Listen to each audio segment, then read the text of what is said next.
Ce magasin, c'est la fierté de César. Un bazar ouvert il y a 15 ans dans un quartier populaire de Madrid.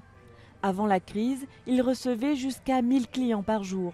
Depuis, son chiffre d'affaires a baissé de 30%.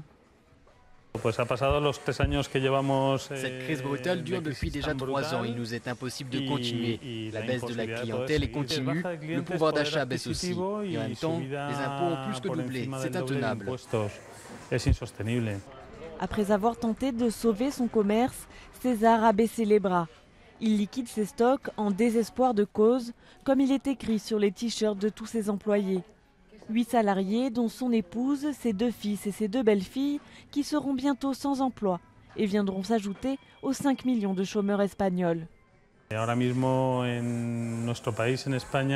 ce moment même, en Espagne, tout commerce qui essaie d'appliquer toutes les normes, de faire bien les choses, comme c'est notre obligation, n'enregistrera que des pertes.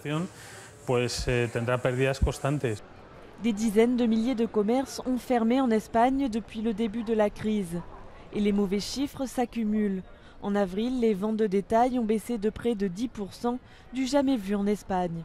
Le moral des consommateurs est en berne. Rien qu'en vêtements, les Espagnols dépensent 40% de moins qu'avant la crise. Je fais plus attention. À cause de la crise, il faut faire plus attention. Économiser un peu quand on peut et ne pas trop dépenser. Je dépense environ 200 € de moins par mois. Même s'il est difficile de réduire les dépenses, je calcule que je dépense 200 € de moins, oui. Contraint de réduire le déficit du pays, le gouvernement de Mariano Rajoy multiplie les mesures d'austérité. Les commerçants redoutent déjà une hausse de la TVA annoncée pour 2013.